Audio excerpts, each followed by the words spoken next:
Oke, assalamualaikum warahmatullahi wabarakatuh. Ketemu lagi dengan saya Miswan. Tentunya di info seputar Gojek.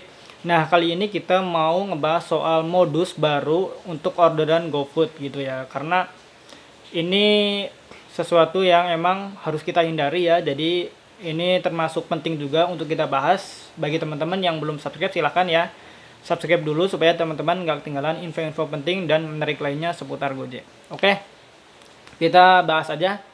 Jadi beberapa hari yang lalu ada teman saya yang dapat orderan GoFood ya.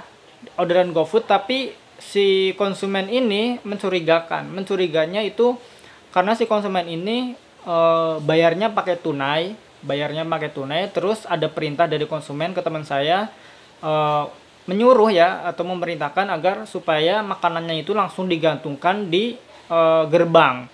Digantungkan di gerbang lalu memerintahkan teman saya supaya jauh-jauh langsung dari gerbang, nanti uangnya mau ditransfer kayak gitu ya.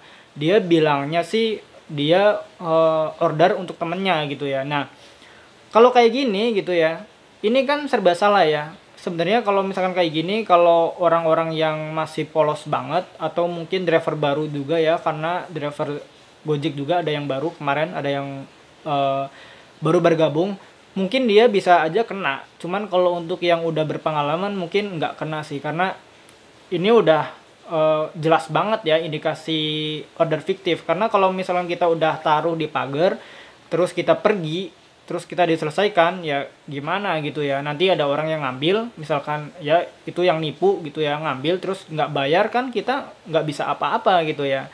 Terus alasannya dia mau transfer. Kalau dia bisa transfer, kenapa dia nggak top up dulu ke GoPay? Kan bisa juga gitu ya, transfer top up dulu ya, setelah top up baru dia order gitu ya. Kenapa nggak top up kayak gitu? Jadi buat teman-teman sih benar-benar sekarang harus banyak waspada ya, harus benar-benar waspada untuk orderan apapun, karena di GoShop juga ada yang udah main kayak gini. Sebenarnya sih udah duluan GoShop sih kalau menurut saya ya. Cuman kalau GoFood ini karena agak susah ya, tapi masih ada aja.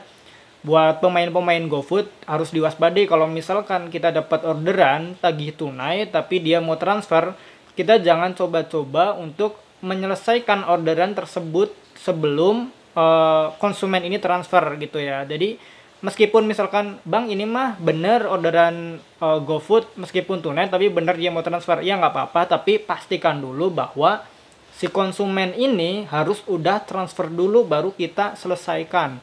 Karena kalau misalkan orderan ini udah diselesaikan, kita mau mengklaim ke Gojek itu kita nggak bisa ya kalau udah diselesaikan. Jadi kalau misalkan orderan ini belum diselesaikan, kita mau mengklaim bahwa ini orderan fiktif, itu masih bisa, saldo kita bakal kembali. Tapi kalau misalkan udah diselesaikan itu udah nggak bisa, udah susah gitu ya.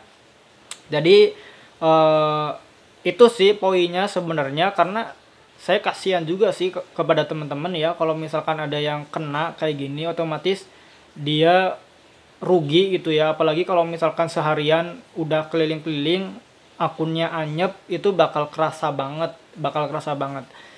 Jadi ya saya sih menyarankan ya, intinya buat pemain apa aja lah, entah itu GoRed, GoSend, GoShop, semuanya itu masih memungkinkan ada orderan fiktif. Tapi kalau misalkan kita tahu gimana penanggulangannya, gimana cara mengatasinya, itu akan baik-baik aja sebenarnya.